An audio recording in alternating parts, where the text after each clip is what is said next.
Good morning, ladies and gentlemen. Good morning. If you could take your seats, the program is about to begin.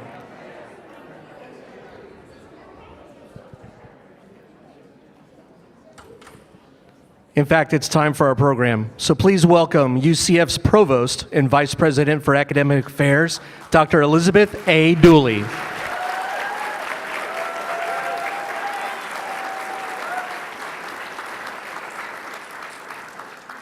Good morning. And what an amazing applause. So if you don't mind, let me do it for you.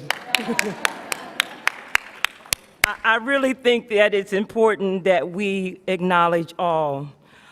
Today is a great day, and welcome everyone to our first Provost Forum of the 2018-19 academic year. I'm really appreciative of your being here, and for those of you who are watching online, where are the cameras so I can wave hello? Anywhere? Hello, everyone. Thank you for joining us online. As Provost, this is my first opportunity to address a campus-wide audience. To each of you, thanks for your support over the last 6 months during my time as interim provost. I say to everyone, I don't take things for granted. It takes a community to support. It takes a community to not only support, but to create and care about the things that are happening at this great university, and so I'm glad you're here. Our university depends at its core on a strong faculty to make UCF a preeminent research university for the 21st century. With a great faculty, we are successful. With great advisors, we are successful. With great leaders, we are successful. With great staff individuals, we are successful. And with our students, we are successful.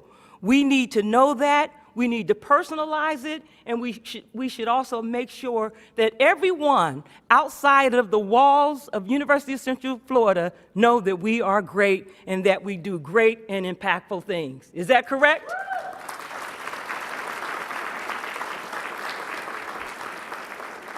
I know we often hear a lot about together we are better, but I truly believe that together we are better. And I'm going to rely on each one of you to help us be better.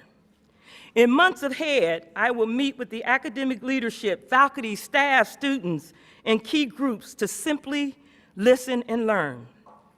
You will have the opportunity to help reshape our academic enterprise and to work collectively to tackle areas where we often get stuck.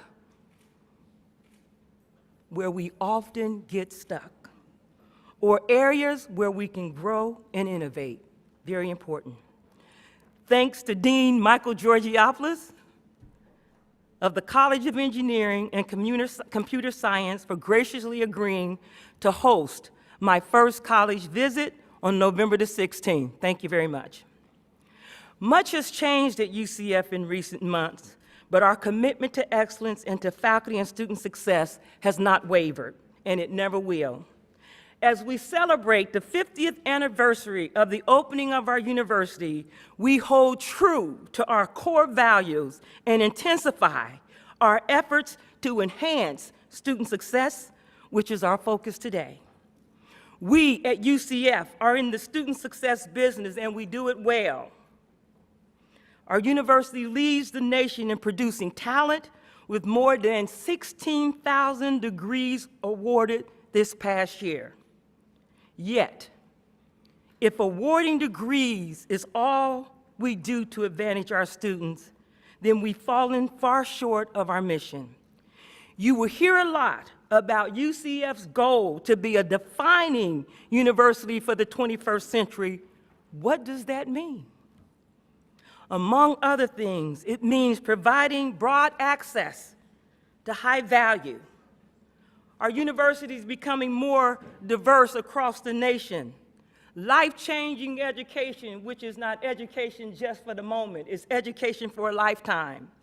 It means providing dynamic faculty members and courses that energize students to think creatively, to collaborate, and to find solutions. We're changing the way we teach. Our students are a part of that teaching enterprise. We're changing the way we teach.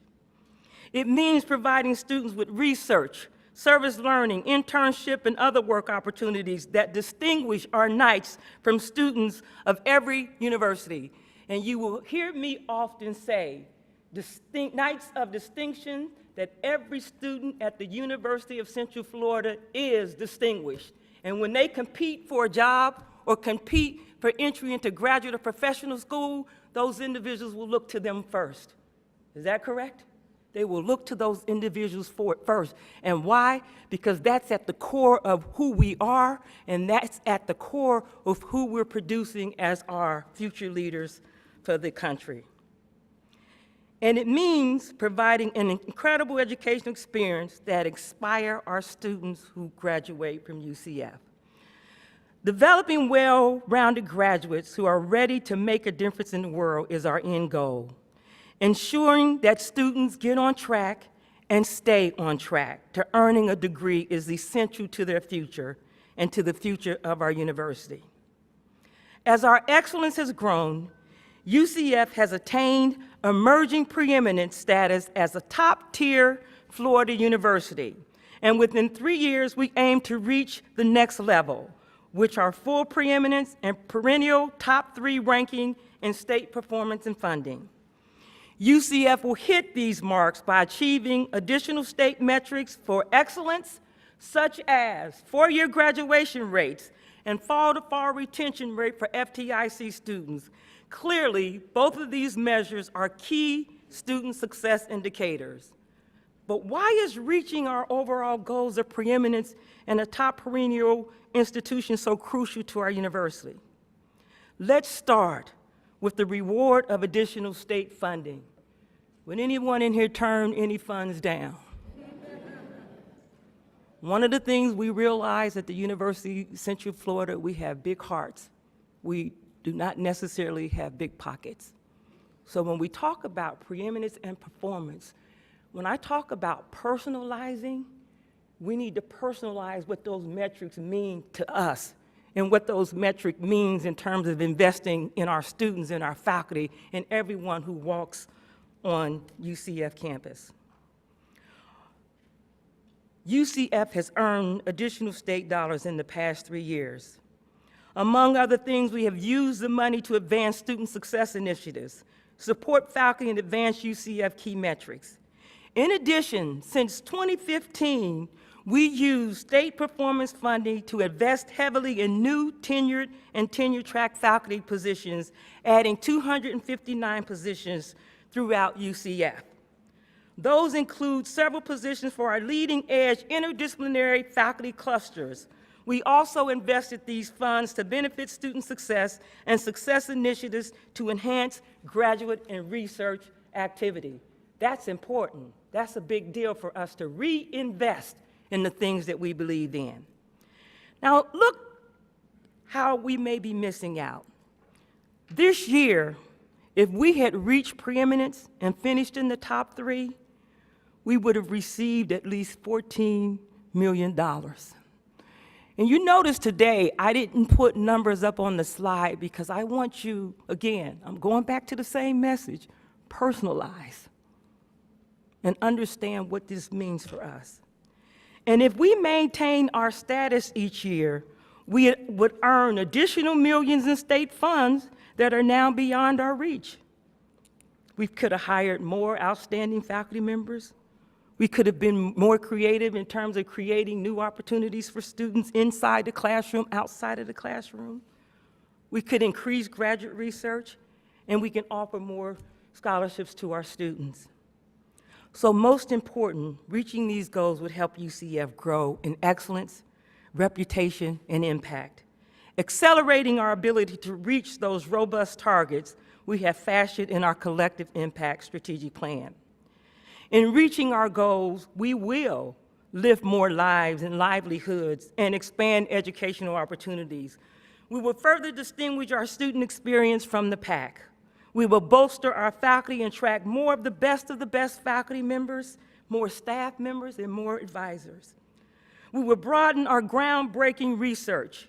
We will leverage more game-changing partnerships. We will further invigorate the local economy, and we will define higher education what a bold and impactful university should be for the 21st century. We won't get there overnight, and it's going to be important that each one of us reach and teach one. And those of us who have the capacity, prepare to reach many. It's important. Today, we've reimagined our provost forums for the 2018-19 academic year. They are more interactive with aims of providing practical takeaways to help UCF reach preeminence and meet the goals of our collective impact strategy. Dr. Maribeth Ehasz, Dr. Melody Bowdon, and Dr. Jeff Jones spent time creating this forum for you all today, and we want to applaud them for their contribution.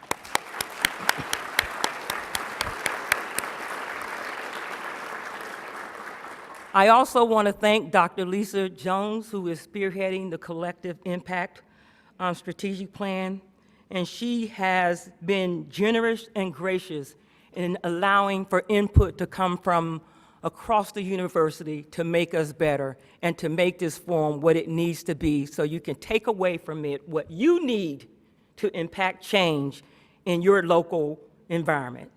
Thank you all so much. Have a great day.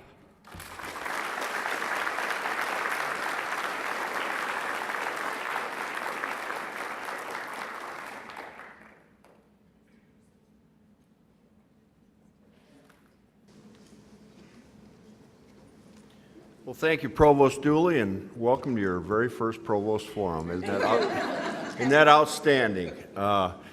First of all, our apologies. We've got a bumper crop here, as they say in Indiana, and I guess that means everyone has come to see our new Provost deliver her remarks. We're trying desperately to find some more chairs. I'm being told that there probably aren't any in this building.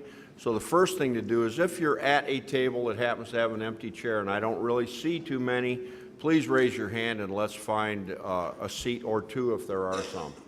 And I'd certainly be happy to give up mine up here in the corner, so a couple of you might filter towards the front, please. In the meantime, we'll do what we can to try to uncover some more seats.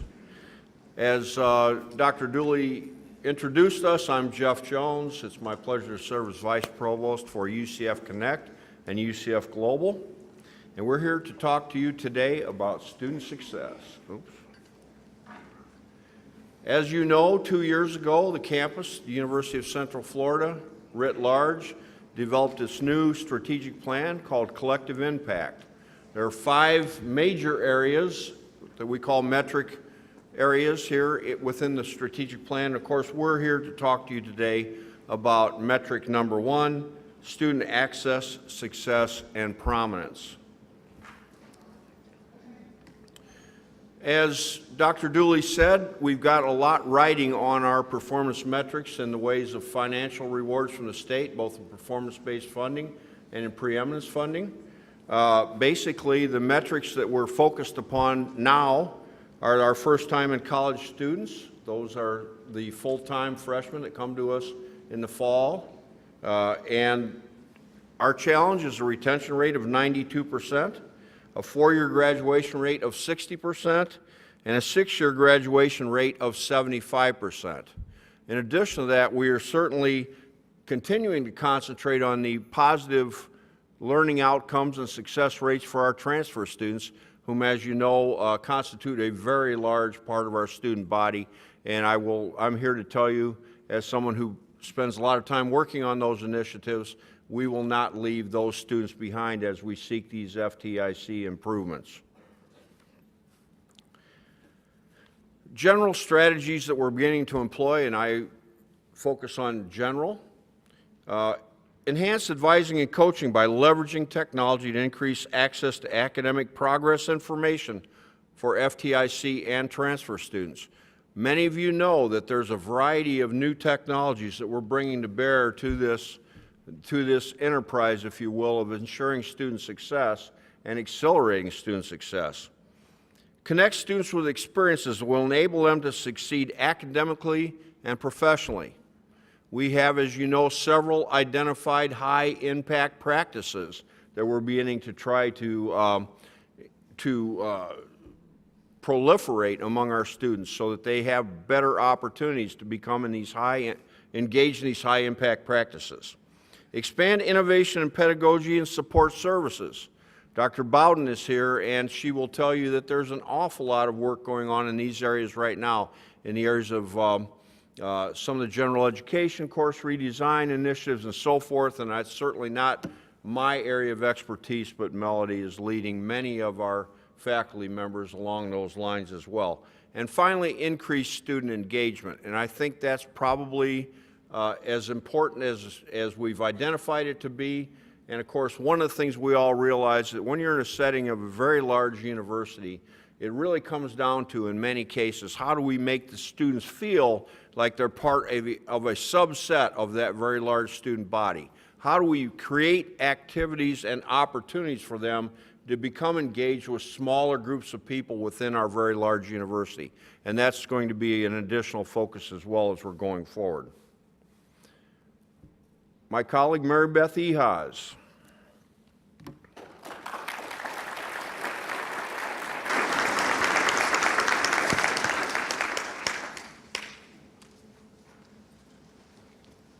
Thank you, Jeff, and good morning, everyone.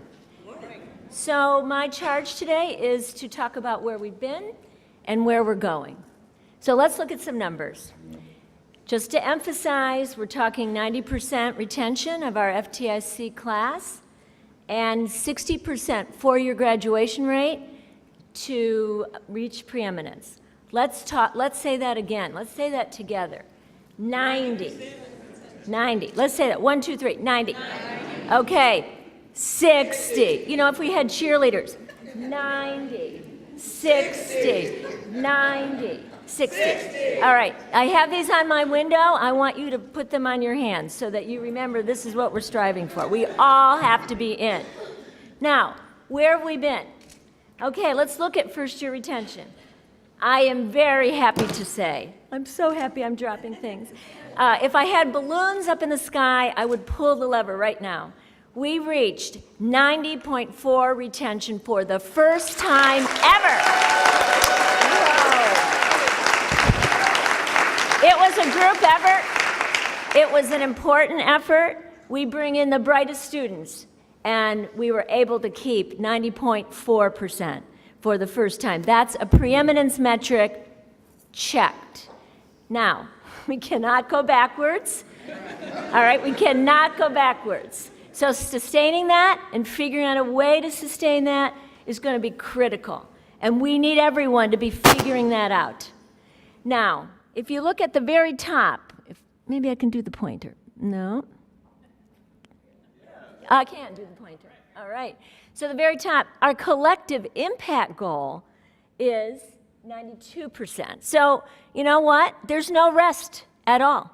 We have to keep moving. We have to keep moving forward and making sure that the students who start with us in the summer and fall of every year return the following fall. And there's many ways, and as you'll hear today, many things that get in the way and many ways that students progress. Now, the new metric, which we haven't talked about very much, is four-year graduation rates. And as you can see, we have a challenge. We did improve this past year. We went from 43.7 to 45.5. Hip, hip, hooray, okay? We're moving in the right direction, but we have a ways to go. And what we know is most of our students graduate in 4 years and 1 semester. So if you come in the summer and the fall, you have 4 years to that summer, that fourth summer, to finish and be in this metric. If you wait till December, you're not in the metric. You're in the 5-year or the 6-year rate.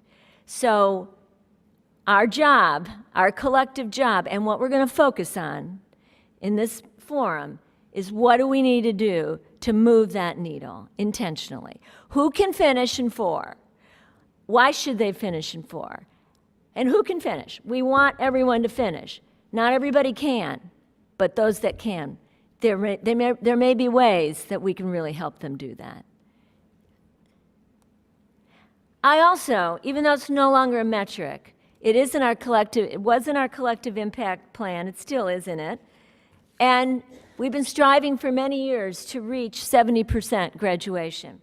Well, we blew it away. 72.5%. Now, we have a ways to go. 75% is our collective impact goal. But people, 72.5. That brings us to some of the top, I don't know, Paige, you have that number. It's like top 43 in the nation of public, top 43 in the nation. 43! Right?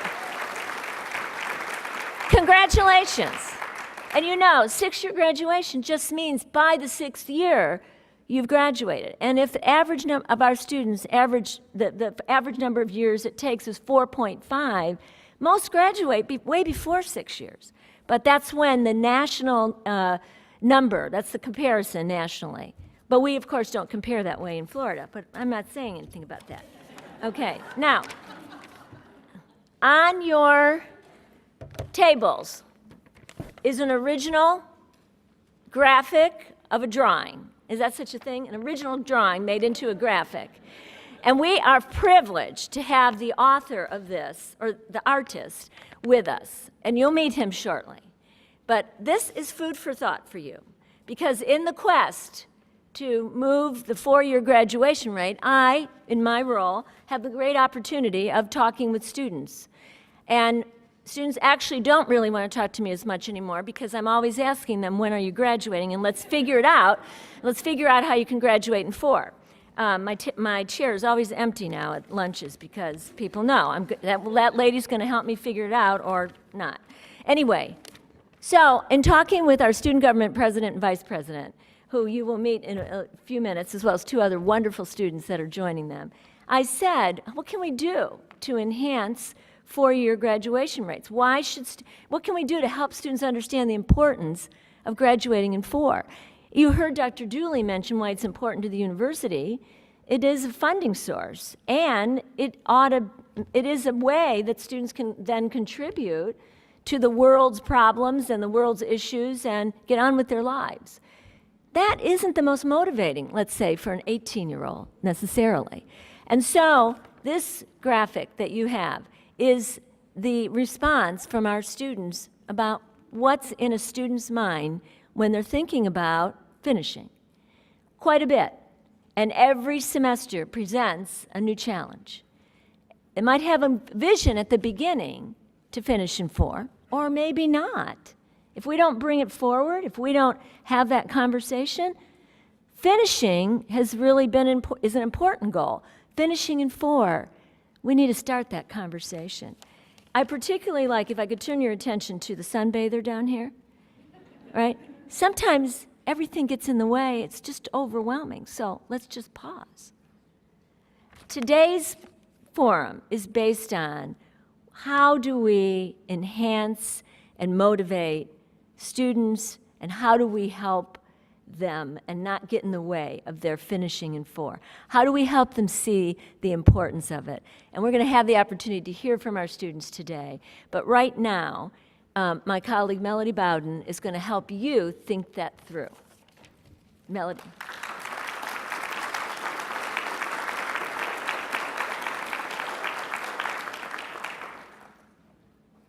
Let's see here. Is it on? Oh, yeah. Somebody turns it on when I pick it up. It's magic. Good morning, everyone. Glad to see you all here. Amazing crowd. And I know that underscores how committed we all are to student success. So very exciting. So I am going to have us do a little activity that will prime us for the exciting student panel that's coming in a few minutes. And so I'm going to ask that you grab a couple of Post-it notes from the pile on your table. If you are one of the standing troopers in the back, if you could grab some Post-it notes from one of the tables near you, please share with our friends in the back. Okay. And we're going to do a think, pair, share activity, which will just get you talking to each other a little bit and thinking about some issues that will get us ready for the panel. All right, so the first thing, and there should be pens on your table as well. So the first thing I want you to do is think about your own experience as an undergraduate student, okay? And so some of you have completed college, some of you may be doing that right now, some of you may be aspiring to do that. But if you would think about one factor that stands out as either helping or hindering your progress toward four-year graduation, and then also, did it matter? Did that timeline, what effect did that have on your life? So something that either helped you to graduate in 4 years, kept you from graduating in 4 years, and what that meant for you. So just jot down a couple of notes. And then when you've just thought of one factor, just talk to the folks at your table for a couple of minutes about what came into your mind, okay?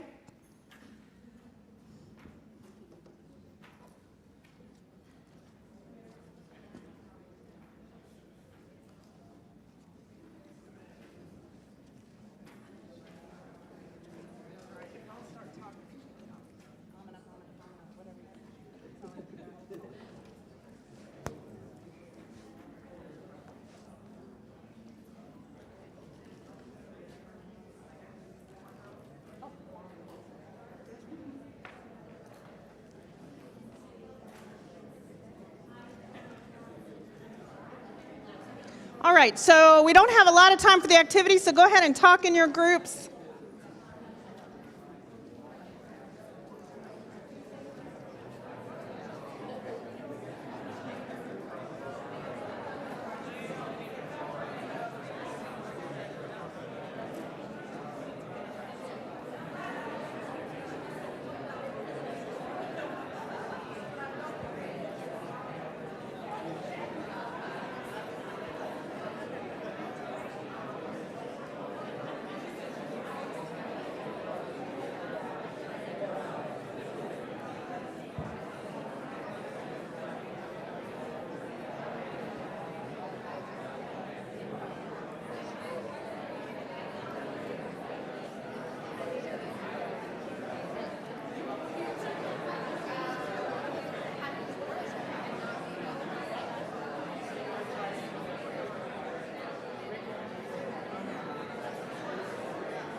All right, let me have your attention again. So now, if your group was anything like the conversation, it was anything like what Maribeth and Jeff and I had, we all had very different stories and different perspectives on this. We were kind of surprised, I think, at how different our ideas were about this. Did you experience that at your table as well? Yeah? Okay. Or maybe similarities. Those are also intriguing, but we were kind of surprised by how much variety there was for us. So if you would kind of put those Post-it notes aside because we are going to collect them. We are going to use these for some things later. If it's a super private reason, you're free to pocket it. The next question I'd like you to do the same kind of thing with is thinking about your role at UCF. And if you would put at the top of your Post-it note this time, me. Not me, Melody, you. You, me. It's a pronoun. All right, so put down the word me. All right, so think about your role at UCF and what you do here and ways in which you might have the potential to impact for your graduation for students. So think about what you do and how you might be able to affect what happens with students, okay? Just take a couple of minutes, think about just one thing that you might do, and then again, we'll share with your table.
Yeah, so you should be sharing at your table now.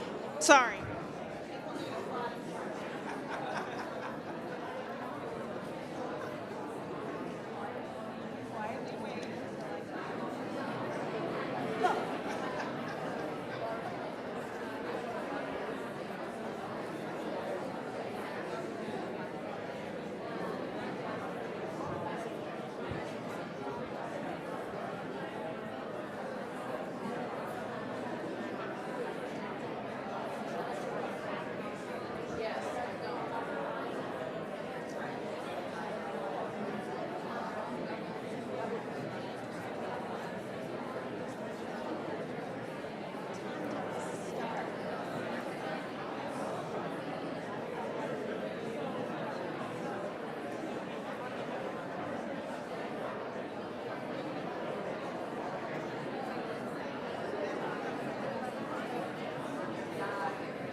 Okay.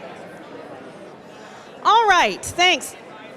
So did everybody think of at least one way in which you might be part of the positive outcome there? Something that you can do? Many of you, this is what you do all day long, every day, right?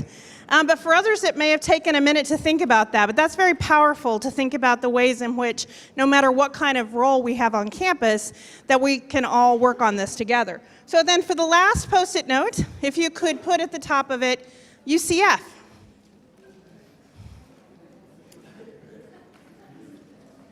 And what we want you to do now is think about the university as a whole and give us one idea that you think might help support this four-year graduation concept, right? Something you think UCF could do to better help students graduate in 4 years. All right, and then after you've done that, chat for a couple of minutes with your friends.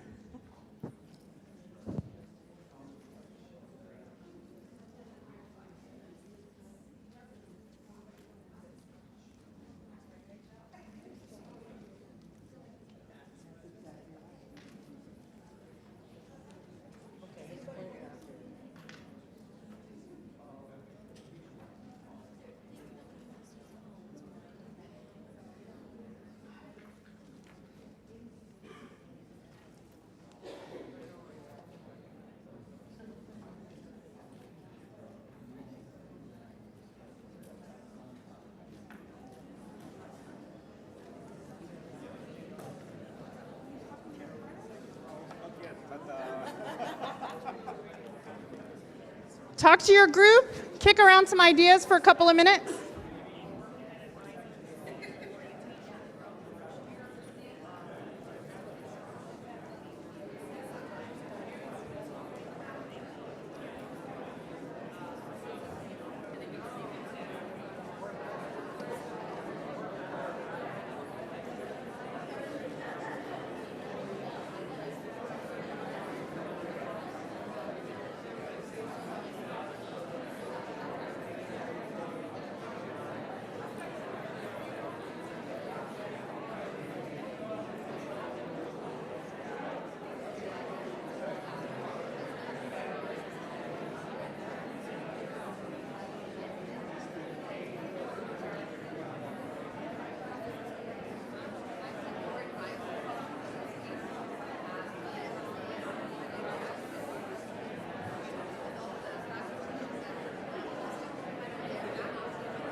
Okay.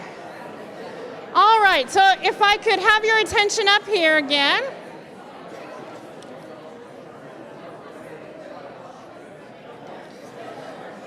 Okay. Hey, Michael.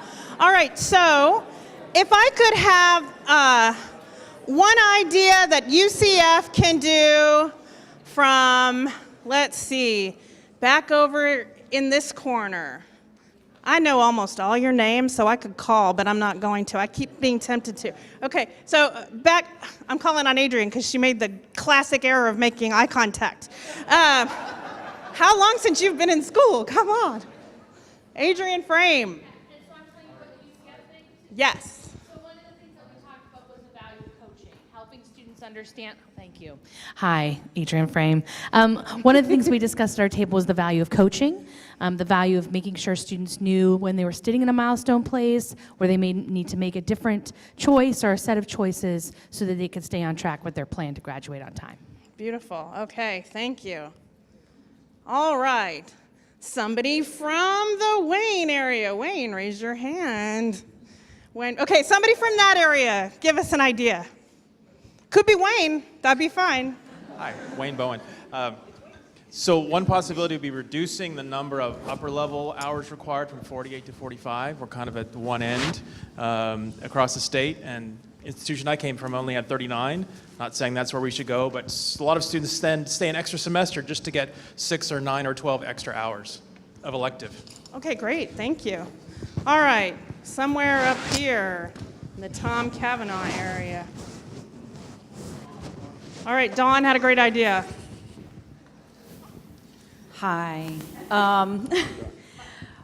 My idea, well, it's actually an idea that our department has envisioned, building into PeopleSoft enrollment process an alert pop-up for the student that warns the student when they're enrolling in a class that is not required for their degree program. And then it could refer the student to their advisor for help in picking their classes. All right, one idea from up front here. Somewhere? Up here? Randomly. Okay. Well, we felt finishing in the time given is a difficulty in our area because of the sections and not offering enough opportunities possibly. So when I was an undergrad, I had many sections to attend at many different times, and so maybe more flexible scheduling and more potentially even online options were mentioned, but we're sort of in the middle about that. So. All right, great. And is there one more person who has an idea that you simply cannot contain? Anybody? Okay, the great news is we're going to collect all of these because you're going to stack them up for us in little piles so that we can get those at the end. But please keep your Post-it notes handy, because we have a student panel coming now, and they're going to inspire a lot more ideas, I believe. So if you would continue to think of ideas inspired by the amazing stories you're about to hear, okay? I'll turn it back to Maribeth and our panel.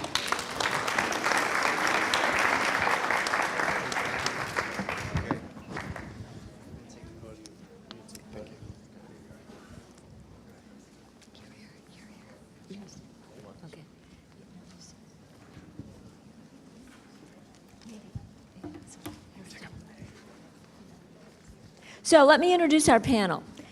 First of all, the artist who drew the original drawing, I want to introduce their student government vice president and industrial engineering major, Michael, Jad Shaloub, the original artist. To my right, our student government president, Josh Bologna, also a industrial engineering major. But I spend a lot of time talking to them, so they have a lot to say, so that's why they're both here. Not because I'm picking on engineering, okay? Over here to my left, Victoria Alexander. She is a interdisciplinary studies major.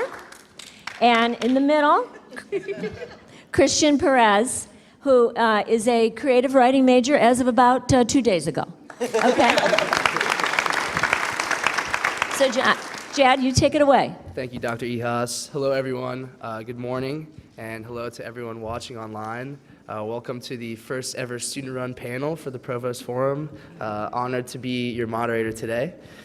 So there are some questions that we're going to be asking the students here on the panel in regards to their experience going through UCF.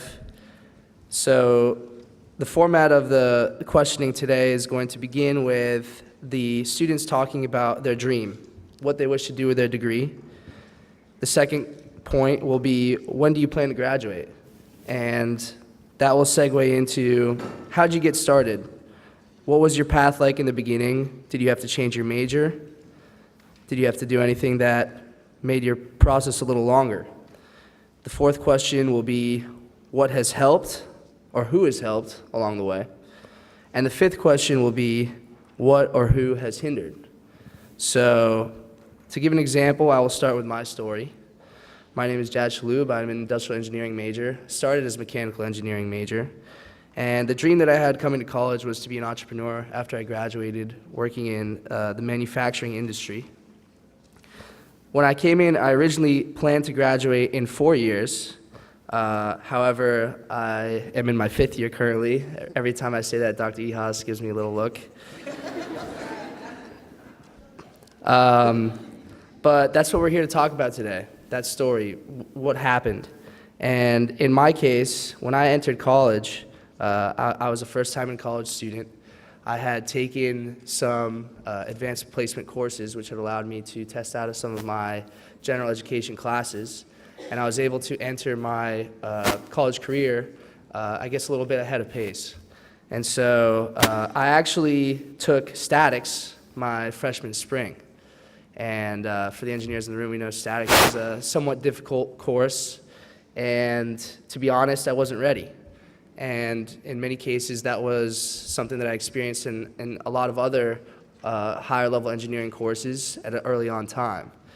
So I think that's a unique experience, and I feel like there might be students who experience a similar thing going through their experience. So the reason I share that is because I think that segues well into what has, the 5th question coming first, what has hindered not being prepared for that experience so early in my college career. It really knocked me off course. I ultimately had to withdraw from some classes and also didn't perform too well in some others. So that set me back. And going into my change of major, that is when I had officially realized how long it was going to take me, and it was going to take 5 years. What helped? Mentors who cared. I came from a small private institution of a graduating class of 58 students. Coming to a school like this was quite a culture shock for me. And one of the things that I've longed for my entire time here was being connected to administration, advisors, and faculty who cared about my success and my well-being. I would say that people who did that are the reasons that I'm still here today and on my way to graduate at the end of this spring. Thank you.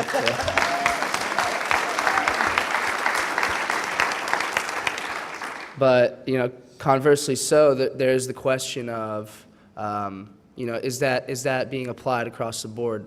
And what can we do to ensure that, our relationship between students, faculty, staff is one of care and connection?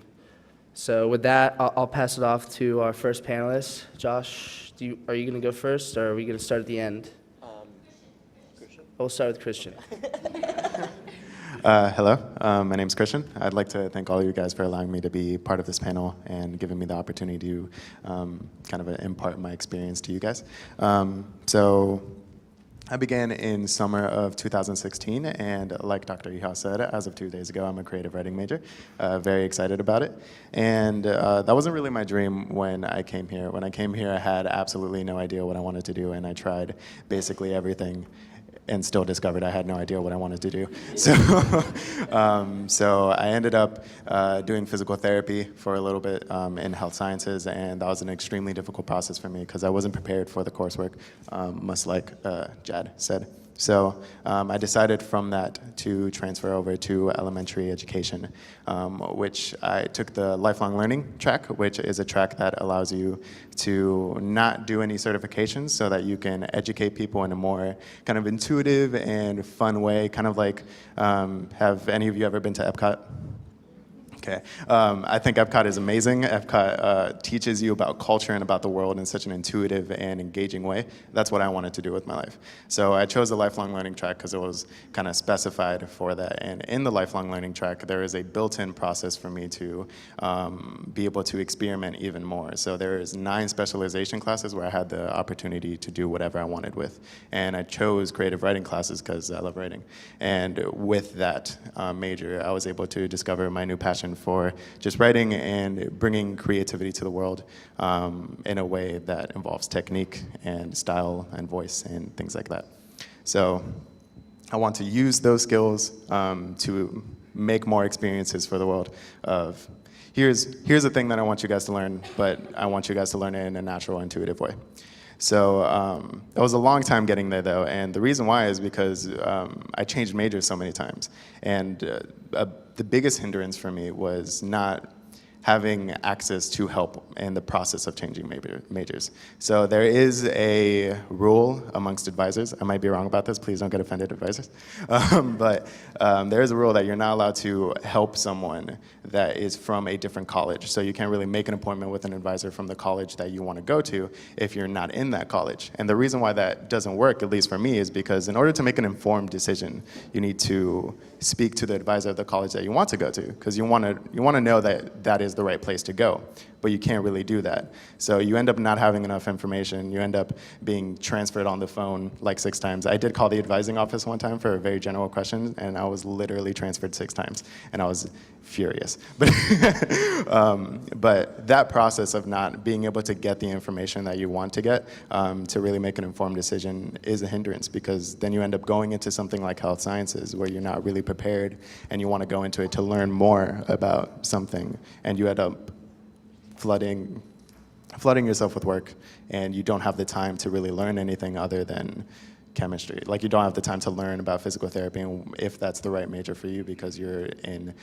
trigonometry, you're in biology, chemistry, and statistics all at the same time. So for me, that was the biggest hindrance, and what helped me the most getting through that process is the amazing people that I got to meet along the way through working, through networking, my family, and my amazing friends who often did my schedules for me, which was also a mistake. But yeah, that was my experience. It was a long road. I'm happy where I am, but there are definitely a lot of things that stood in the way of me being most informed in my decision to change tracks and make a good decision on what my future was going to be.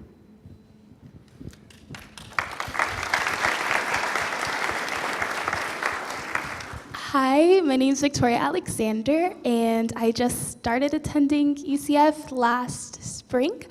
I came in with a dream that I've had since I was in 5th grade, which was to open up a performing arts academy.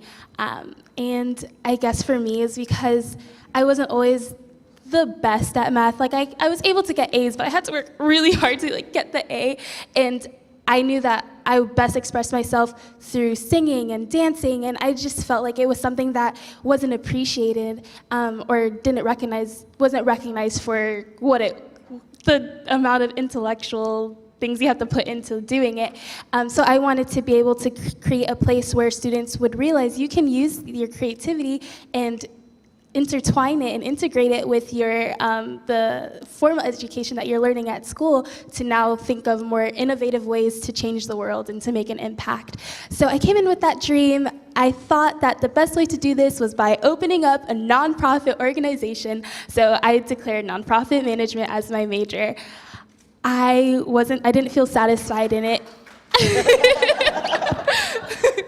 I didn't feel satisfied in just doing nonprofit alone, because then I felt like I was focusing more on the logistics and was kind of losing the creative side of things. So I was just strolling, and I happened to find myself into the music building, and I was just walking around looking at anything and everything that I could to try and get more information, and a faculty member just stopped me and was like, "Hey, can I help you?" And I said, "Yes, actually you can." And he just asked me to share my story with him, and he's like, "Okay, let's figure this out. Let's find a major for you. There's so many things offered at UCF. We got this. We can do this." And just having him just shows so much support, and he cared so much, even though he didn't necessarily know me, and took so much time out of his day to literally go through each major at UCF and actually call some of the advisors and see, is this something that this student could really grow in. I think that really helped me, and also having mentorship from Dr. Eckern was really, really impactful, and I don't know what I would do without that support. But yeah, so I ended up changing to interdisciplinary studies, and I declared I love interdisciplinary. I declared behavioral and social sciences and education as my 2 areas of study, and nonprofit management still as my minor. And I absolutely love these courses, and what really helped me was having that support from caring faculty and professors that really believed in me, and just some of the assignments that we had to do in some of these classes. One class literally had me look through every course in the catalog and tried to figure out which semester each course was offered, and pretty much planned out my 4 years of being here at UCF. So I expected to graduate spring 2021, but after going through this assignment, I realized I would be graduating spring 2020.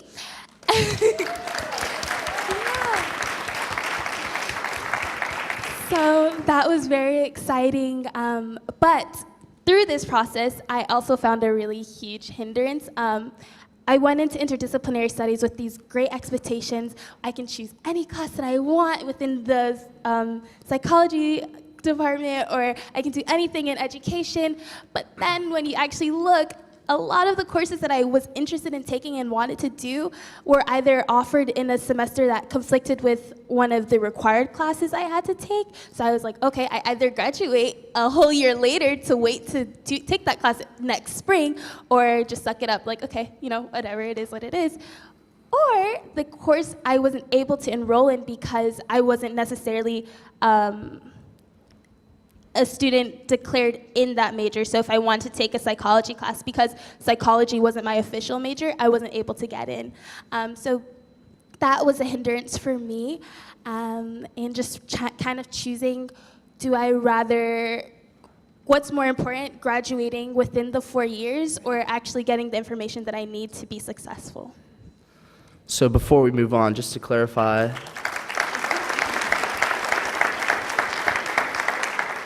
how many years total will it take you to complete your undergraduate degree?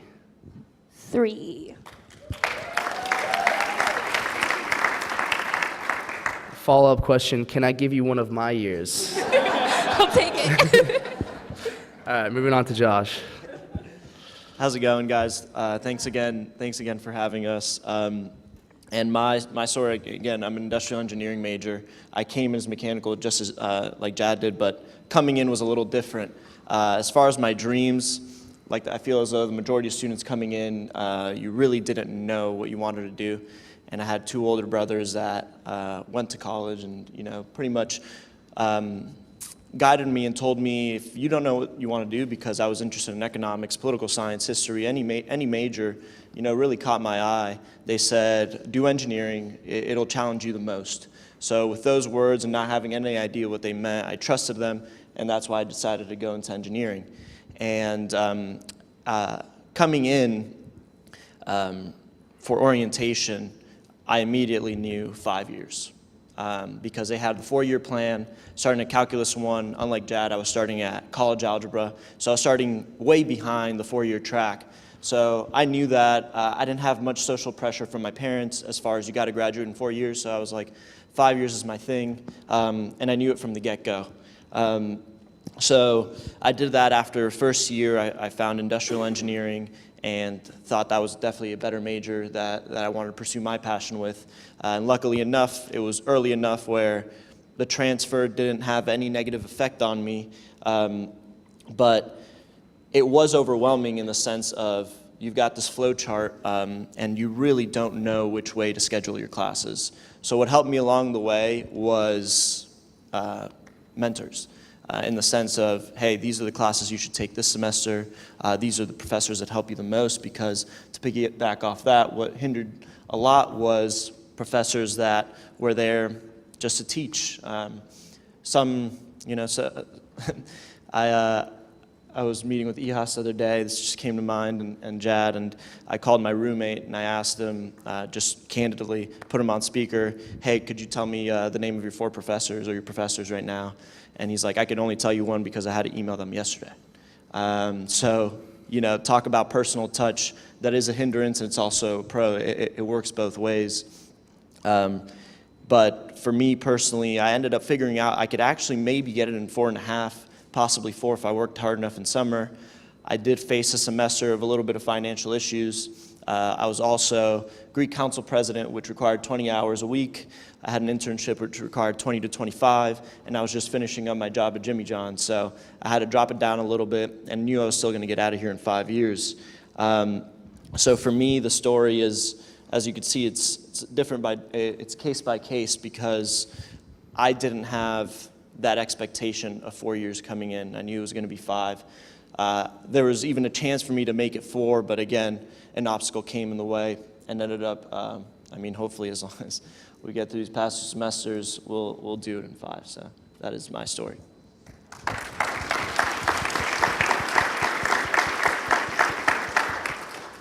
So we now have a follow-up question for the panel. Feel free to answer in whatever order you all feel comfortable. The follow-up question is, what do you think would help encourage more students to graduate in 4 years? What can we do to improve? I'll start that one off. And it was a thought that came to mind while we sat here, is because, we're talking about what are we going to do this 4-year graduation. I saw a delicate line in the pursuit of that, because the beautiful thing coming in is if you tell someone at UCF you're graduating in 5 years or 6 years or whatever it is, they don't bat an eye. Like, all right, no worries, doing your thing. They don't question you, like, did they fail their classes, what's going on? It's half our population is transfer. So there's a beautiful thing about here where it's not, oh, if you're taking summer classes or you're not graduating in 4 years, something's up. So in the pursuit of reaching the 4 years, I don't think it should be a culture change of, are you 4 years, are you 4 years? The way I see the vision is the back-end processes have to be so clean that it makes it simple for someone to get out of here in 4 years. Seamless. They don't even know that what's working in the back as far as ensuring enough sections are open for prereq classes into the major. Had a good friend of mine, he only took golf and one other elective this past semester because he didn't get in a specific class. I would open up his window into engineering. And it's things like that that I think we should work on. It's those predictive classes and make sure that you're on the right track, and the personal touch from the professors as well. For me personally, I think the most important thing is just information. Like, everyone here knows that UCF is the best place ever.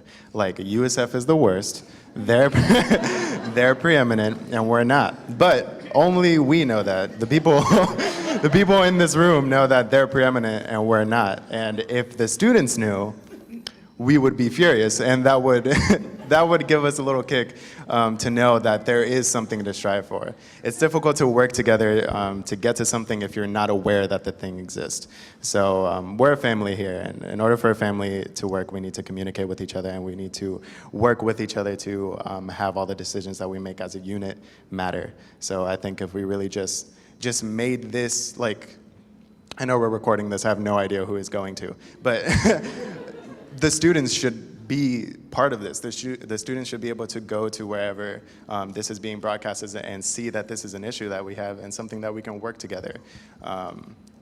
Every time I walk out of UCF, I see new construction.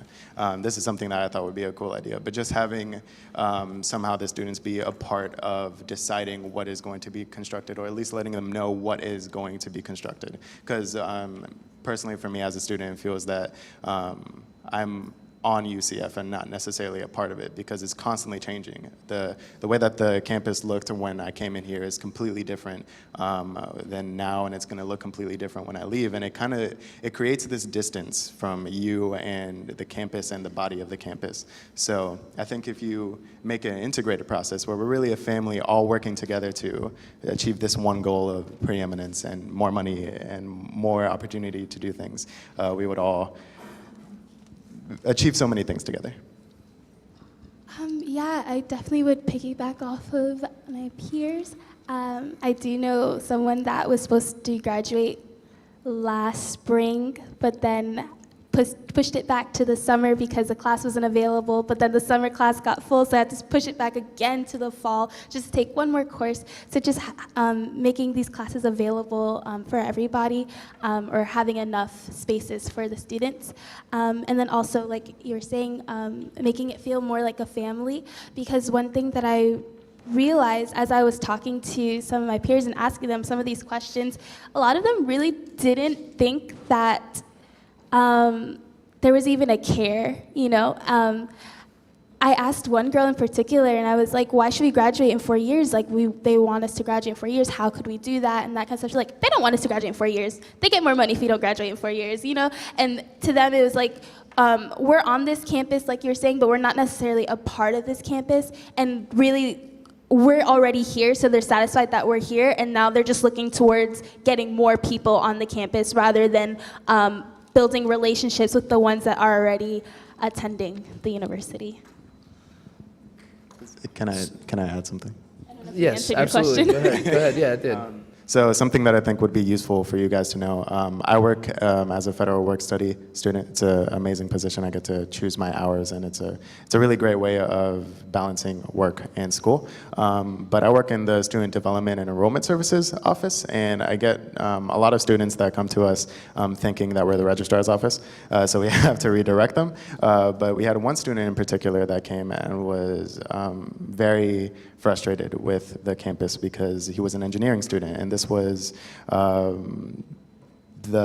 he came in saying that this was not the first time that he had signed up for his engineering classes, and he was only able to get one class that he needed to, and was waitlisted for everything else. And you could see in his eyes that he was just so tired of wanting to achieve better things but not having the resources to do so. And he even mentioned that oftentimes it feels like UCF doesn't have enough resources for its students. And although I don't necessarily agree entirely with that statement, it does often feel that there are an influx of students, and the campus is kind of working its way to accommodate all of them. So it's an extremely huge hindrance to graduating in 4 years when you literally can't get any of the classes that you need in order to do that.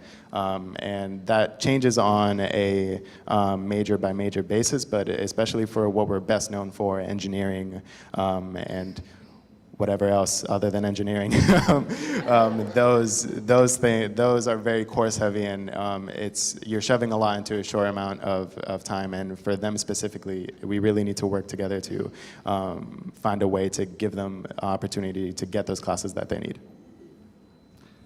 Thank you for sharing, guys. I'll answer the question myself, and we have a little extra time here, so perhaps open up the floor to some questions for our panel. To answer the question, as far as my own personal experience, I've been very blessed to work with administration, faculty, in my capacity as student body vice president alongside Josh. I think it has given us a very unique perspective as far as this topic, and stressing our preeminence goals and collective impact. And I think the wording that's used in collective impact kind of is the key to how we're going to achieve the metrics that are stated within it. You know, everyone is kind of coming to the table with a different expectation, different needs, different desires. You know, but I think at the end of the day, we're all kind of looking at the same object from a different angle. You know, we're all here at the university, and students want a positive experience, faculty want a positive experience, admin want to create a positive experience, be part of a positive experience. And so I think that the key will be moving forward as far as helping students graduating in 4 years, getting everyone to buy in to this concept of preeminence, and being very open about the reason that we want to get there. You know, I feel that personally, working on these metrics with everyone has caused me to care about this mission much more.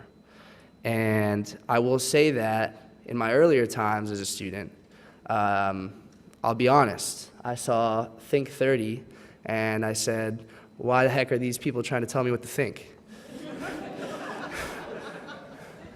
But now I get it. And now I'm telling students the same message, ironically. But with a little bit of a different twist, not just you know, asking what should you think, but why, and that's the basis of this work here. Obstacle Mountain, a lot of those points that exist there, I will say, are from experience, either from myself or direct friends. All of those points actually went through my head. These were not hypotheticals.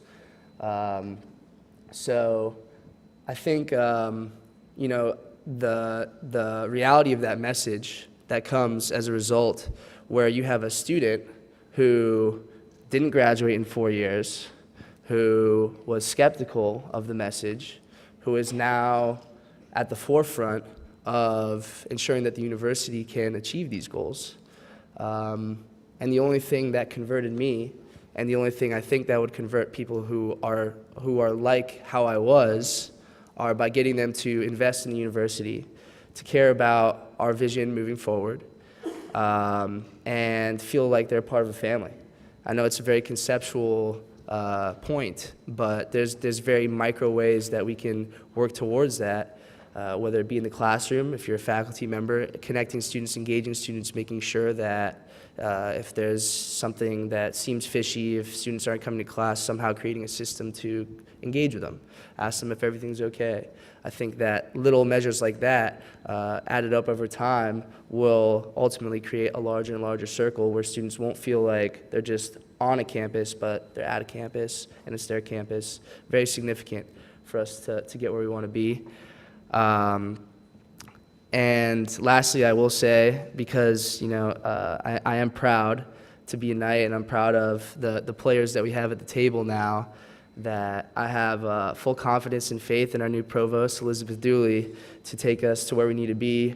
I actually had the pleasure of sitting on the search committee while we were looking for our new provost, and I have to say, I don't think that there's a more worthy candidate to take this university to preeminence. So I just want to give her a round of applause.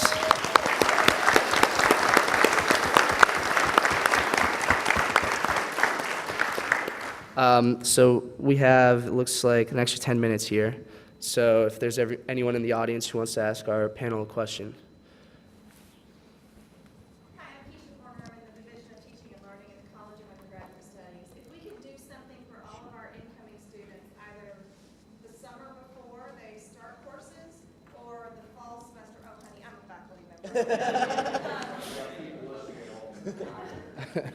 All right, so we'll start this all over again. If we could get to incoming students either the summer before they begin to take courses or that very first semester they're with us, and help them to take out of the hundreds of degree options that they have, help them to make a truly informed decision about what they want to major in and what that would then mean for their progression and ultimately graduation. How could we help them do that? Well, from what I remember from orientation, there are videos and tests that you take that help you kind of figure out what you want to do. And those are really great initiatives to help students know what they should do when they get onto campus, and what are some good pathways for them. The thing is the execution is the test looks very much like a test. The videos look like a video that was shot like 30 years ago. So the resources that we have in order to determine what we should be doing should be more creative. They should be more aware of the fact that these students that are picking these courses and these paths are terrified, and you need to make videos and content for them that can help calm them down and help them really know that these are real people talking to you, and real people that have gone through experiences that you're about to go through. And as it stands right now, it's a little more detached, just like the campus and the construction, and not really knowing what's happening. There's a distance between the university and the student that could be closed off by just allowing a little more. I'm a creative writing major, so creativity in videos and in the content that we give to our students. I'll just touch on that a little bit more. It's tough. I mean, just from experience, I did go in blind as far as what I wanted to pursue. But I was also lucky enough, not only my older brothers, but just being involved in campus and asking friends that were older. Now, you know, you could easily say that a lot of students don't get that opportunity to have people that have gone through that experience, whether changing majors or whatnot. So being able to speak with advisors from those majors would be of help. Every time I go into advising, it's to pick my classes, you know? It's not advising. You're not really showing me the ropes, telling me this is what you have left, pull up my night degree audit, this is what you got to hit. All right, perfect, thanks, have a good day. I don't go to advising. My expectation is not to go to advising and be like, I can't wait for this person to tell me this is what you should be learning, this is what this will get you. So again, that personal touch is missing. Probably, who knows what it's due to, whether culture, amount of resources, or just what the current belief of advising is. Do we have any other questions from the audience?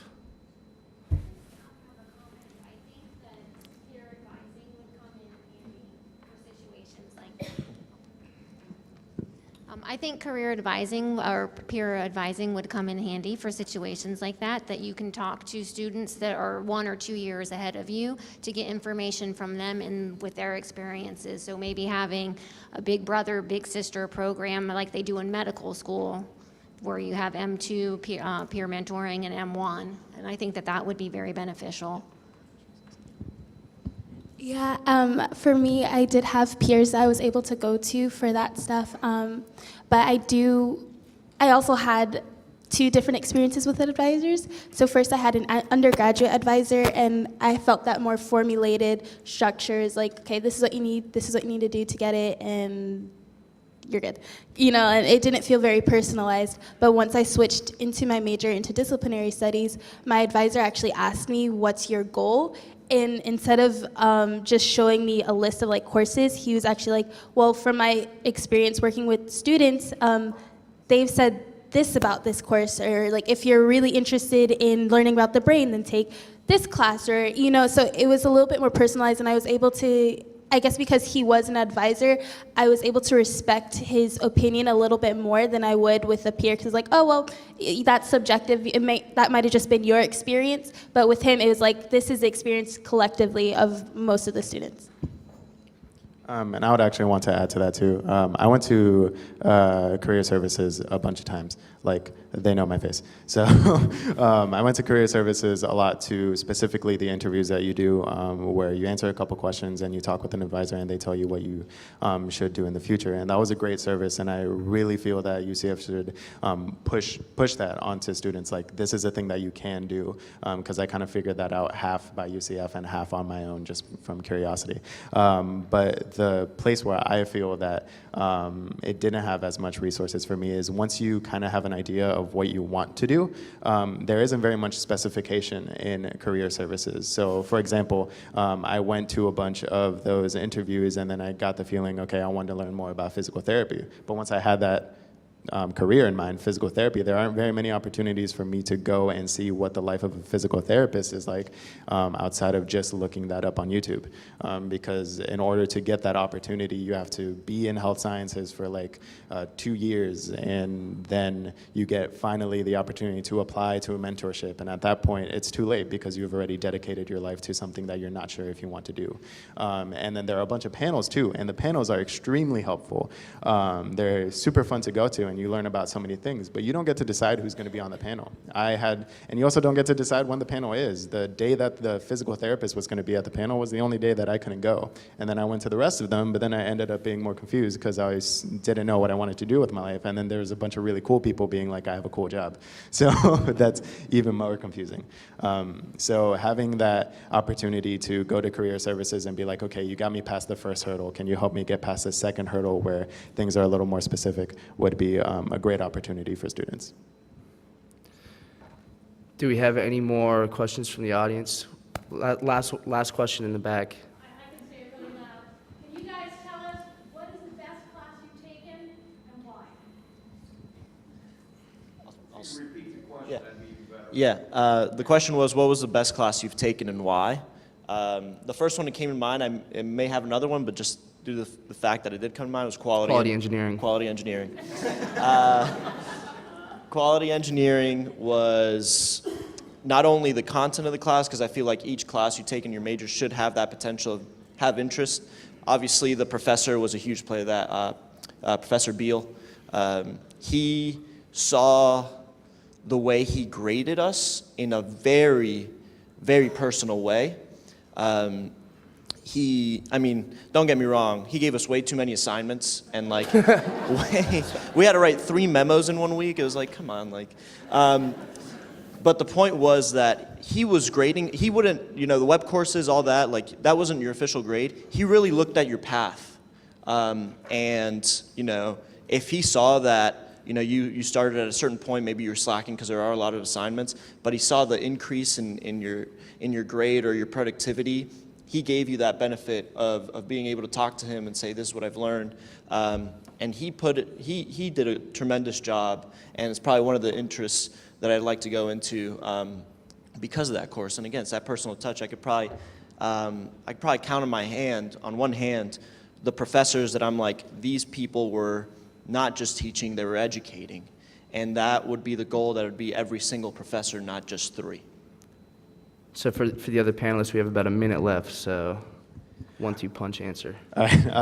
So I would say my favorite class by far was actually the first class I took at UCF. It was an introduction to music class, and it was absolutely amazing. The teacher was so involved in the class, and we were harmonizing in class. It was a lecture hall of like 300 students, and he had all of us harmonizing together, and it was absolutely insane. And it was the best thing that I've ever experienced, and I wish every class was like that.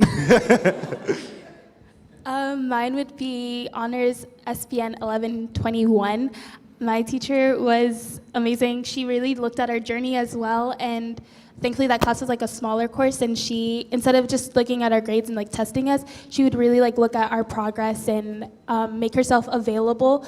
And she reached out to us if we weren't in class. She was like, why aren't you in class? Are you okay? Do you need help? So she was just she made it very personal. By the way, the quality engineering class had 150 students. So it's a little perspective that it can be done. He didn't reach out to us personally, like, why aren't you coming to class? But he did keep track of us on an individual basis. Well, thank you. On behalf of the student panel and myself, just wanted to give our gratitude for everyone's time. Thank you for your questions, and hopefully you guys have a thought-provoking rest of the day. How about a hand for our panel?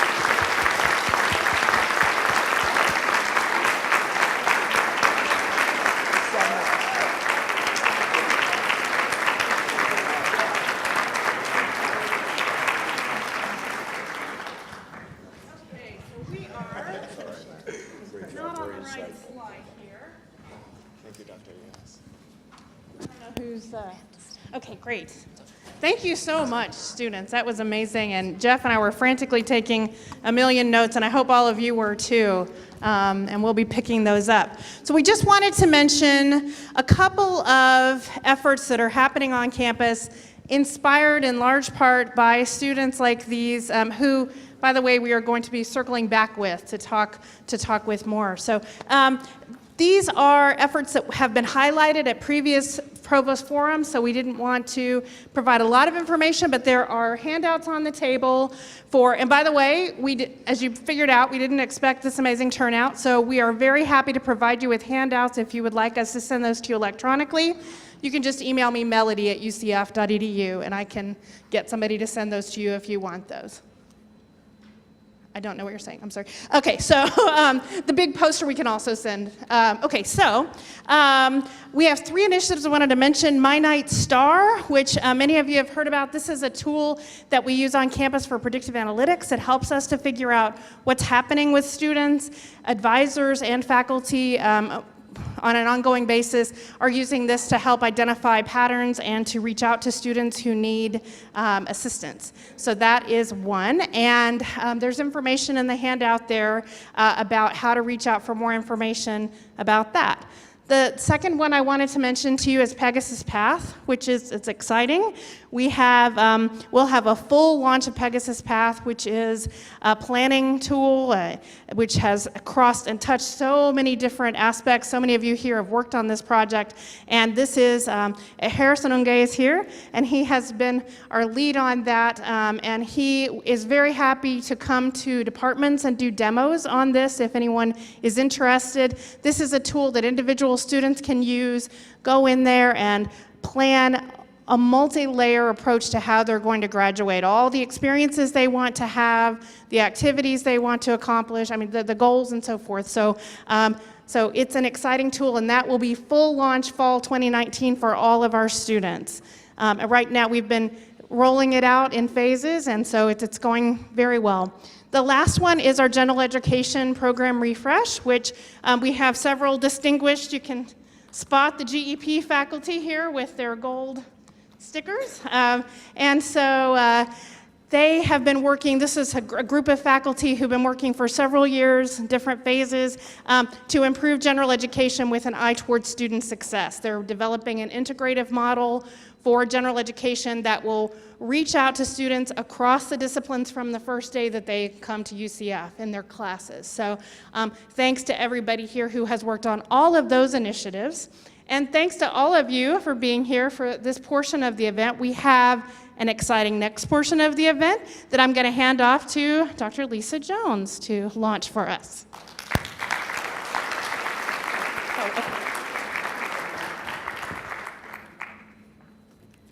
Thank you so much, Melody. Good morning, everyone.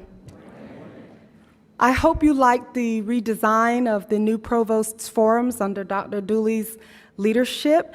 Do you have at least one takeaway or one action that you feel you could implement or have further conversations around? Just applause.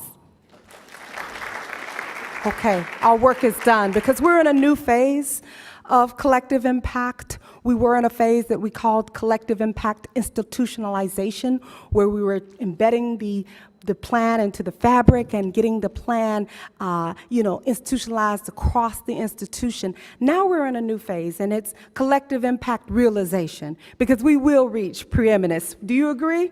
Yeah.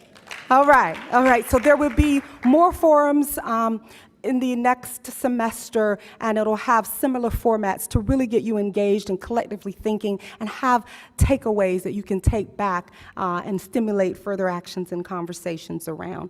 I do want to share, though, just quickly that we have started a collective impact student task force, and my partner in crime, Dr. Kerry Welch, is he here? Don't know if he could make it today.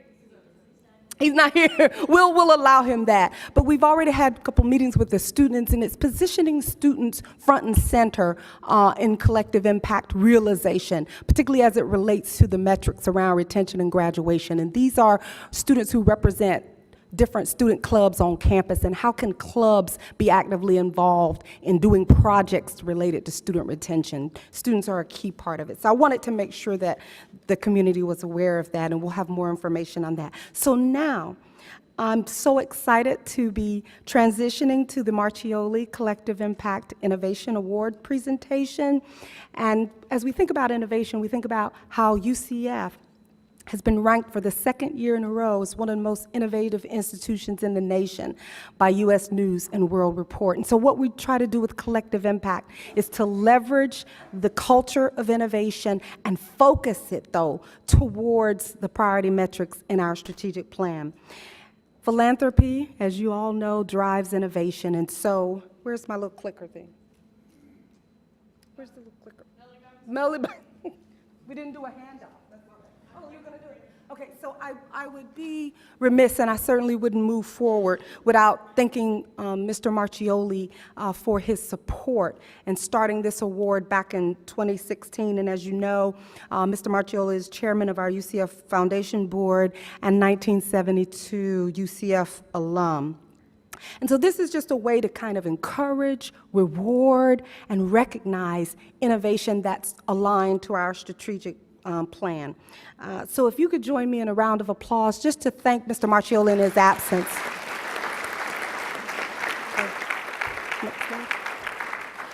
I want to quickly take a few moments and share a little bit more information about the award.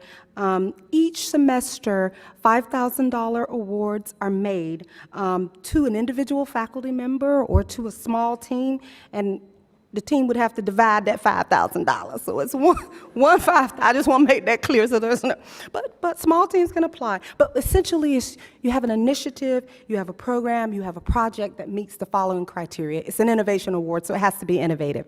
And that can be, it can be new, it can be novel, but it also could be a creative enhancement on something that already exists. There must be documented evidence of impact for helping us move that needle and contribute to success. We have a formula, right, to kind of sum up collective impact. And I want you to say it with me because we all should know it.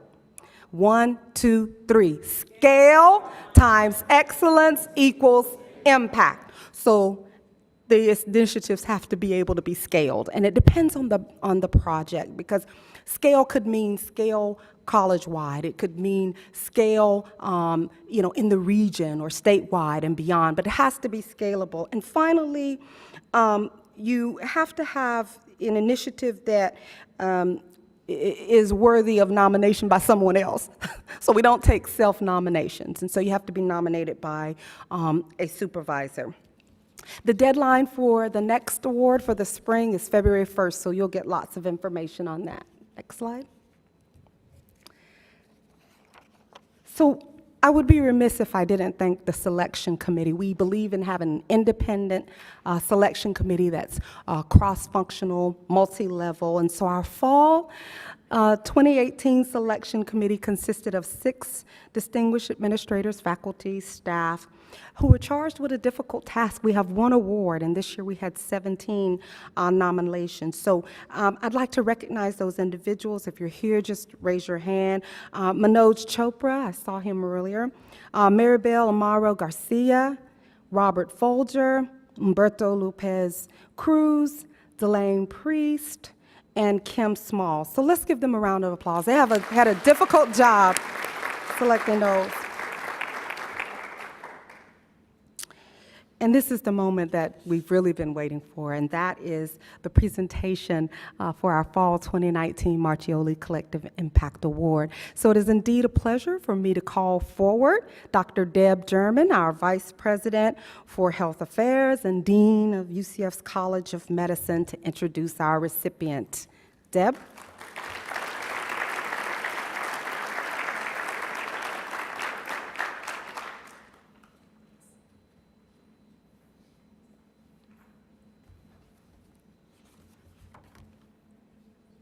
Good morning. Yes, it's still morning.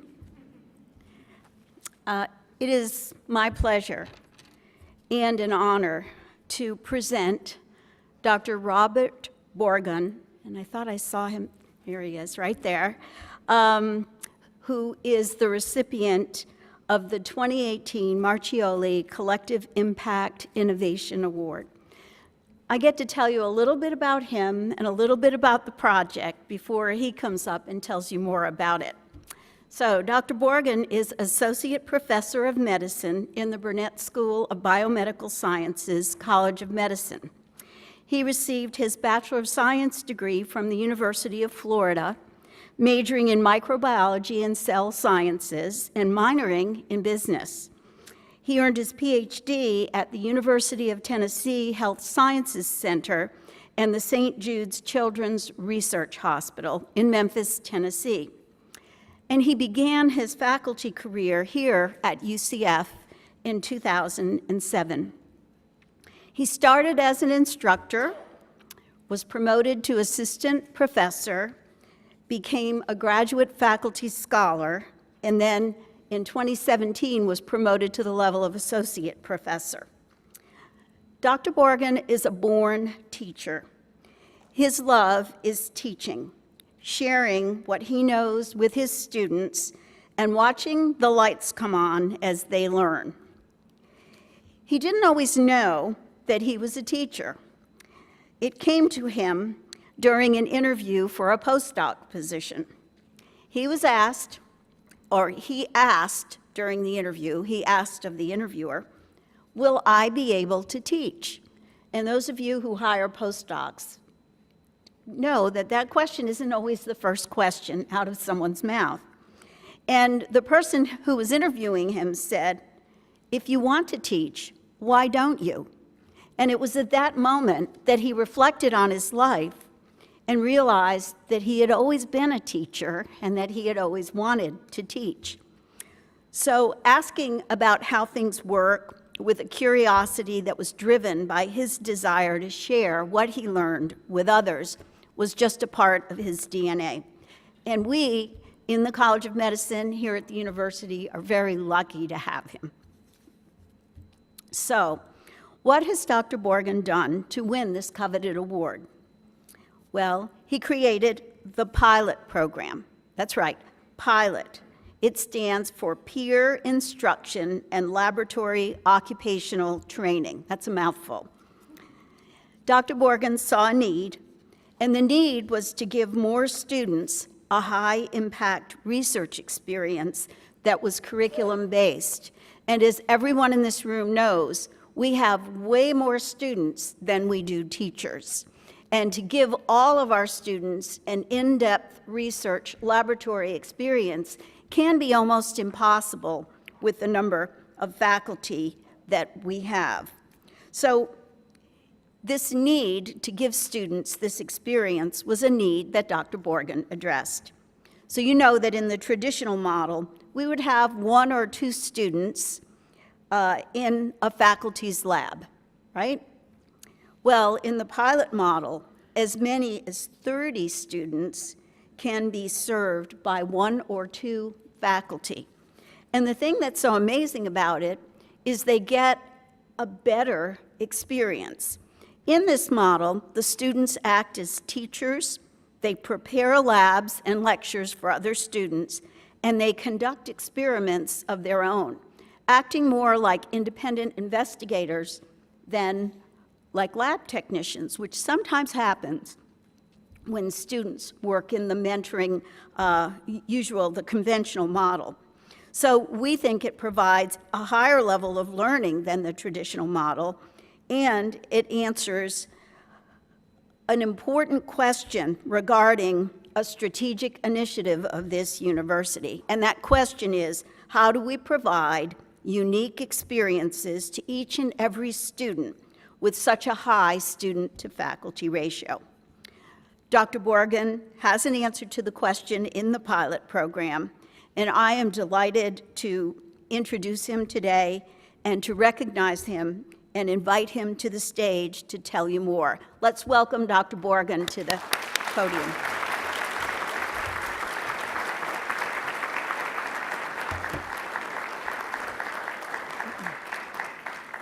Hi, good morning. Excuse me. Thank you so much. I'm honored to be here with the group of former winners that I saw. I was just amazed to be included in that. Thank you, Mr. Marchioli, for putting together this award. It's just exceptional to support faculty in this way, so I'm very appreciative. None of us could do what we do as faculty without, first of all, the support of many others, and my colleague, Nicole Verity, is sitting up front, and she is my partner in this program, and we have been together with this since day one, and I think her name is listed here on up on the slide. And you know, I can have all the ideas in the world, but it takes people together to do it on the floor together with all the students. And so having that collegiality, having people that we can work with closely is just absolutely a necessity. So I thank her for her contributions and real leadership in this program. Also, Dr. Teeter is a real innovator for student programs, and he's part of the original idea, and we published this work as well with Dr. Teeter.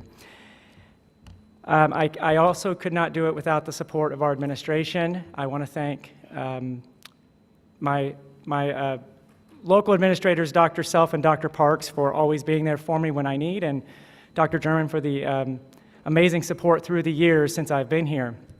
And one thing about our college is that if we come to them with an idea, the answer is never no, it's we'll find a way to make it happen. And I've seen them continue to make things happen consistently through my 10 or 11 years here. It's just been exceptional. So thank you so much.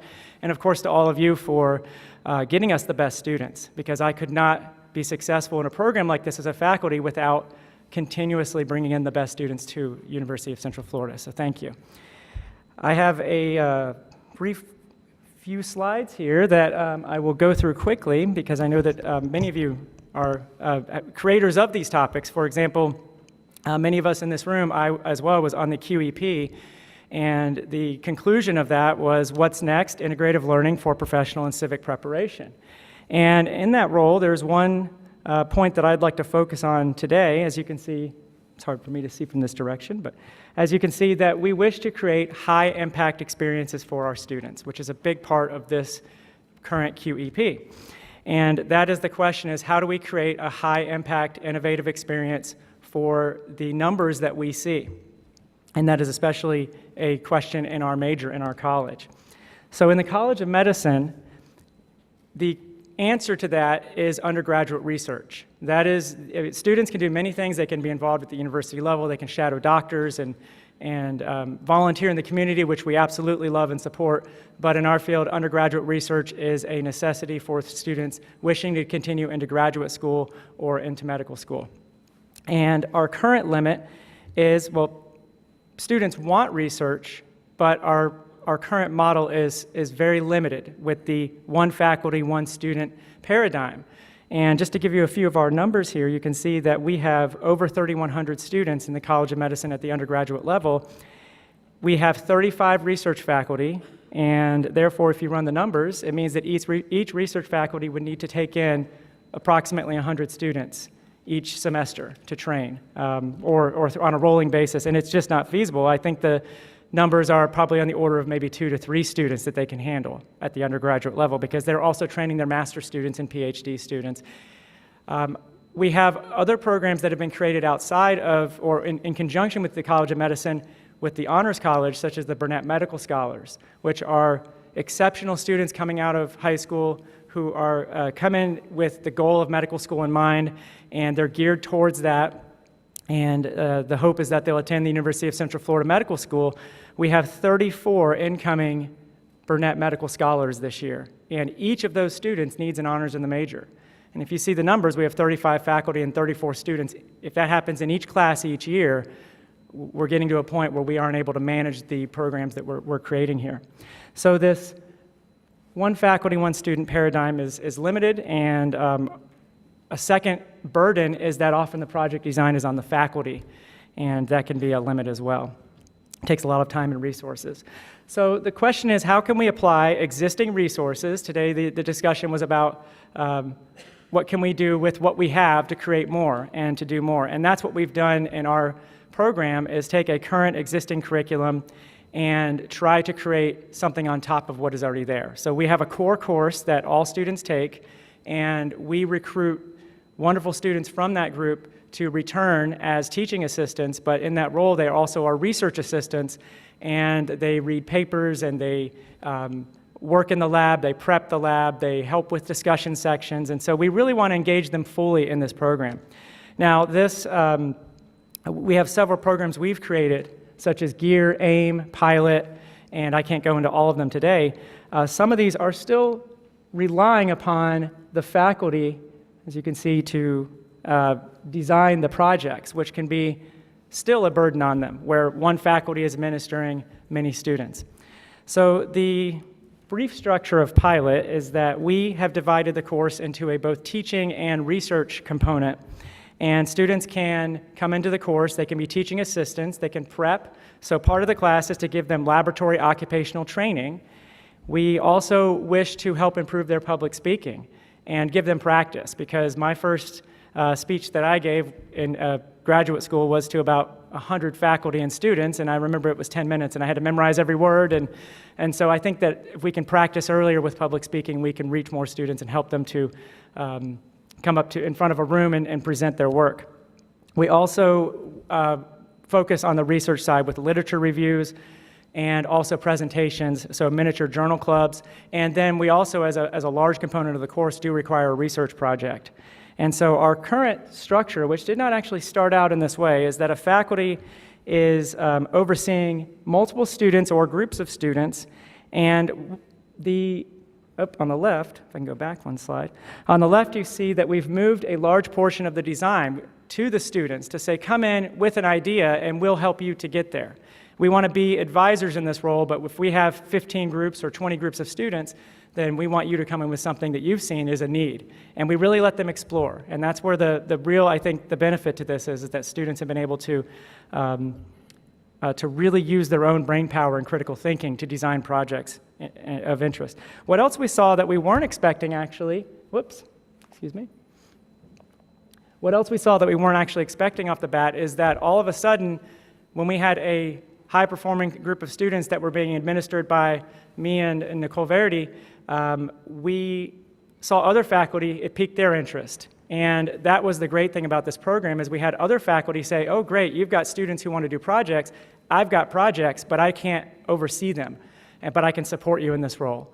And so we actually have had probably 6 or 7 faculty from our college recruit students from this program and take them into their environment and facilitate learning. But then it comes back to us to administer it for those faculty. So we actually had faculty take on many groups of students through the years, which has been a really nice benefit to this. So I can't go over all of the details here because I only have about 2 more minutes. So, and then I want to hand over to 2 students from the program. But if you'd like to know more, I can, of course, share this with you. But we essentially, just some of the numbers here, with 1 to 2 faculty, we have been able to manage about 30 students a semester. And Nicole and I have had 475 students complete the program, probably on the range of about 150 projects have been completed by these students. And so we do provide a unique high-impact experience for these students, and we let them present and learn and create and perform research projects and get into the lab and just really learn what it's like to be in a research environment. So now there are other additional benefits. They've been connecting with other faculty. They've gone to presentations for their work. They presented at SURE. They connect with mentors who can guide them. It can help with their letters of recommendations. It can help with their CVs. We also found the faculty were greatly benefited because we actually have many projects in our course that have been improved because of these students. And that was one of the benefits we didn't right off the bat see. And it sort of developed, it evolved. So we had curriculum development from the students saying, we can do this better. We had project design that is now implemented in the course. So just to give you some examples, we had a student who was from Orlando, and she needed to stay in Orlando. And she was interested in biotechnology. And it is not the same field here, the same environment as, say, if you go out into California or North Carolina or the Northeast. So it's a very niche field here at the moment. And so getting into biotechnology is very competitive. The student performed well in the class. She returned to the pilot program. And in that role, Dr. Moore recruited that semester 4 or 5 students to do some testing with local breweries.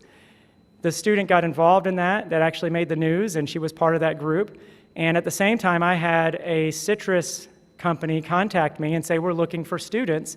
I referred this student to the company, and the company hired her because of her experience in the lab with Dr. Moore and with the pilot program. And then within a couple of months, she was actually promoted to manager of a biotech company, biotech group here in Orlando.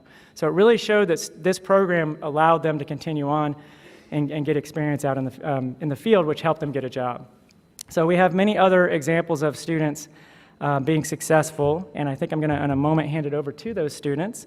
We've had many exciting projects. We've had students create fluorescent bacteria from scratch. We've had them test different chemical compounds and see, which of these chemicals can inhibit bacterial growth, just questions that they've had on their mind.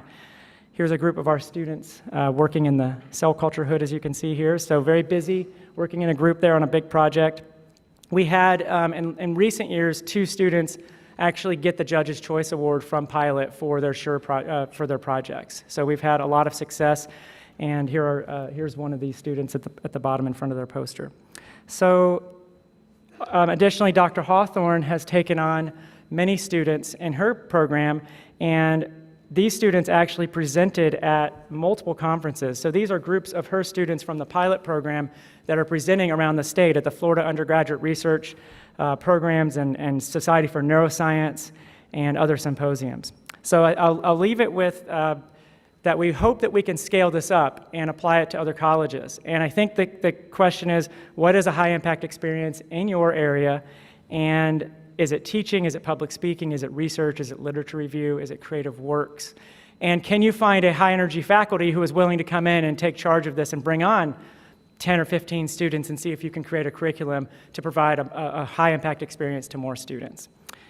So with that note, I would like to hand it over to 2 of my best students, and one is a current graduate student, Brevin, and then Haley, a current undergraduate, that have both experienced the program. So thank you so much. Brevin? Thank you.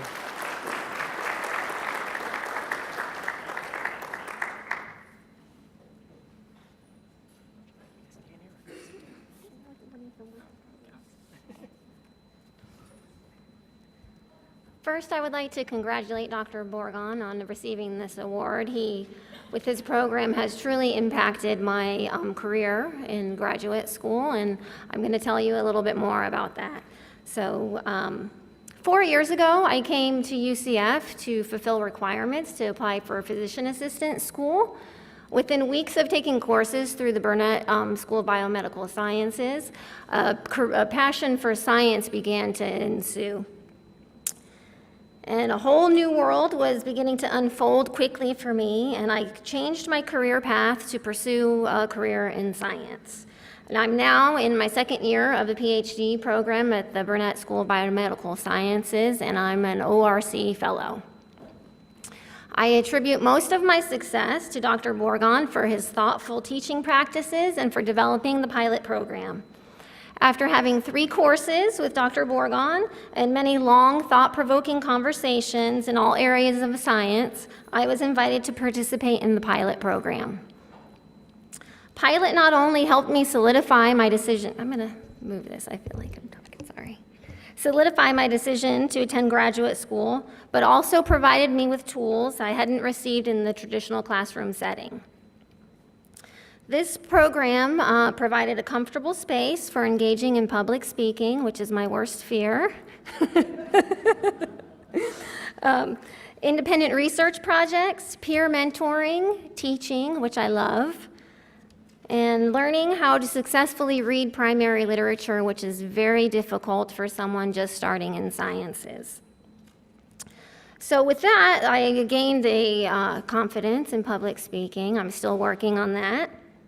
But most importantly, the program provided a means to uplift one another through the practices of science. So all of my experiences I just mentioned have helped me with my confidence and provided tools needed for success in graduate school in all areas of my life. The pilot program has made a huge impact on my life and has inspired me to continually share my experiences to encourage other participation programs like Pilot. This program provides a platform for diverse students to come together and share their enthusiasm for science. Every student in every college at UCF should have the opportunity to participate in a program of this nature, so they can hone and develop skill sets outside of the traditional classroom and gain valuable life experience. I cannot express my gratitude enough to Dr. Bowdon and Professor Verity for their including me in this unique program, continuing to encourage me and mentoring me even though I'm in graduate school. So I would not be as successful as I am without their valuable lessons and encouragement, and I am so thankful to be part of the UCF community and a student here.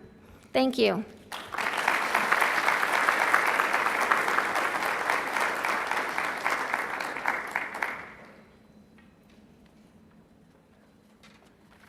Alrighty, thank you, Brevin. And my story, like Brevin's, is credits my success to Dr. Bowdon and Professor Verity.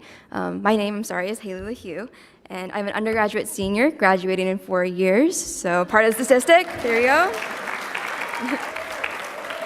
Yep.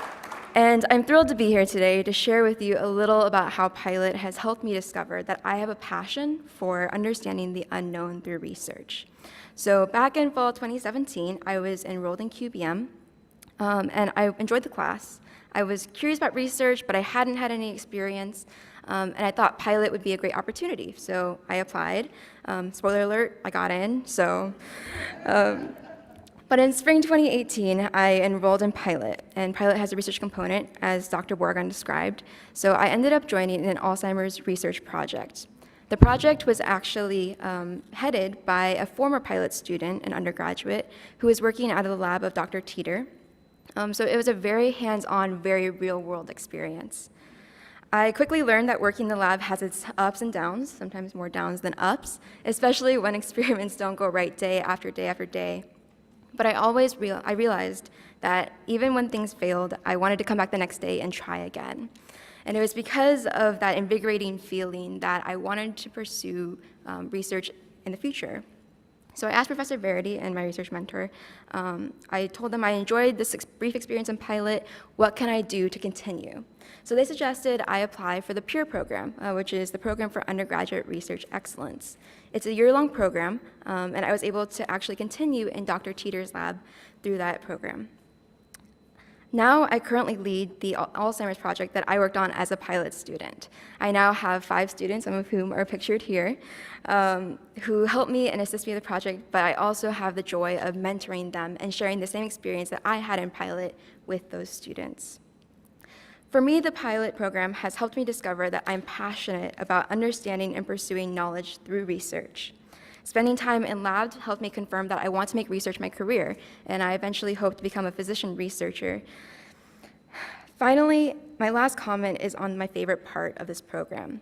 The student panel earlier talked about making things personal and having a personal connection with your faculty. And Dr. Bowdon mentioned that in most research experiences, a student will have one faculty member, usually the primary investigator. However, through Pilot, I've had the joy of having 3 faculty members. Dr. Bowdon, Professor Verity, and Dr. Teeter have all played instrumental roles in my personal career and growth as a student. They help me with everything from academic advice to how to change my experiments to be better, and overall how to be a better scientist and a better professional. So I am incredibly thankful that Pilot has allowed me to network with these amazing, amazing faculty, and thank you for your time.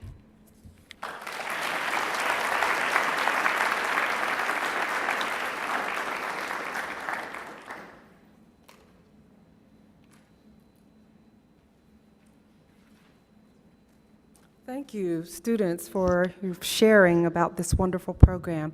And now it's my pleasure to call up our provost, Dr. Elizabeth Dooley, to actually present the award. And I'll ask Dr. Bowdon to come up and receive the award. And I hope Dr. German is standing by when it gets to the photo stage. Please, Dr. German, please join us. Dr. Bowdon, you've done much for our students. You certainly have exemplified scale, and you brought the evidence with you, which is so critically important. Thank you for all that you've done. We'd like to present you with this plaque, and I believe she'd like to take a photo.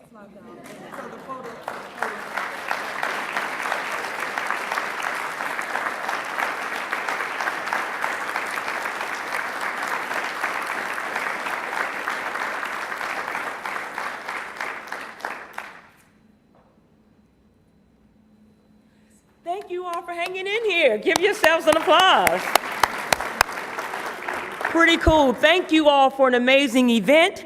I look forward to seeing you all on February the 5th for our next Provost Forum here at Morgridge, which will focus on advancing faculty excellence. Thank you all so much. Have a great and blessed day. Take care.